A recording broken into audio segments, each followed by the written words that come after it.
പരമകാരുണ്യവാനായി കേരളം ഭരിച്ച, വികസനവും കരുതലും ഒരുപോലെ ചേർത്ത് പിടിച്ച വന്ധ്യവയോധികരായിരുന്ന ഉമ്മൻചാണ്ടിയെ പെണ്ണുകേസിൽ കൊടുക്കാൻ മുന്നിൽ നിന്ന നേതാവിന്റെ പേരാണ് കെ വി ഗണേഷ് കുമാർ.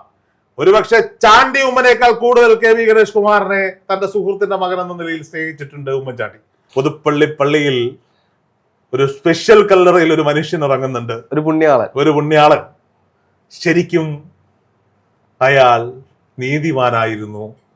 മരണശേഷം ഞാൻ പലപ്പോഴും പറഞ്ഞിട്ടുണ്ട്, ജീവിച്ചിരുന്ന ഉമ്മൻചാണ്ടിയേക്കാൾ കരുത്തനാണ് മരണപ്പെട്ട ഉമ്മൻചാണ്ടി. അങ്ങ് സ്വർഗലോകത്ത് ദൈവത്തിന് ഇപ്പുറത്തൊരു കസേരയിട്ട് അദ്ദേഹം ഇരിപ്പുണ്ടായിരിക്കും. ഒരുപക്ഷെ ദൈവം അയാളോട് ചോദിച്ചിട്ടുണ്ടാകും, എന്താ ചാണ്ടി നിനക്കൊരു വിഷമം? അപ്പൊ ചാണ്ടി പറഞ്ഞിട്ടുണ്ടാകും, എന്നെ നശിപ്പിച്ച, ഞാൻ ചെയ്യാത്ത തെറ്റിന് നാട് മുഴുവൻ എനിക്കെതിരെ കള്ളപ്രചരണം നടത്താൻ നേതൃത്വം കൊടുത്തൊരുത്തനുണ്ട്. ഞാൻ എൻ്റെ മകനേക്കാൾ സ്നേഹിച്ചൊരുത്തൻ, അവനിപ്പോഴും ഞെളിഞ്ഞു നടക്കുകയാണ്, എൻ്റെ മക്കളെ കുറ്റം പറയുകയാണ്, എന്നെ ഉപദ്രവിക്കുകയാണ്. ദൈവം അത് കേട്ടിട്ടുണ്ടാകും. അതിന് ദൈവം കൊടുത്തതായത്. ഇത് ഇന്നലെ തുടങ്ങിയ പരിപാടിയൊന്നും അല്ലല്ലോ. ഇദ്ദേഹം പതിറ്റാണ്ടുകളായി ചെയ്തുകൊണ്ടിരിക്കുന്ന പരിപാടിയാണ്. ഇന്നലെ ഒരു വാഹനത്തിൽ രണ്ടാം ഭാര്യയെ ആ വീട്ടിലെത്തിച്ചത് ആ ദൈവമായിരിക്കും.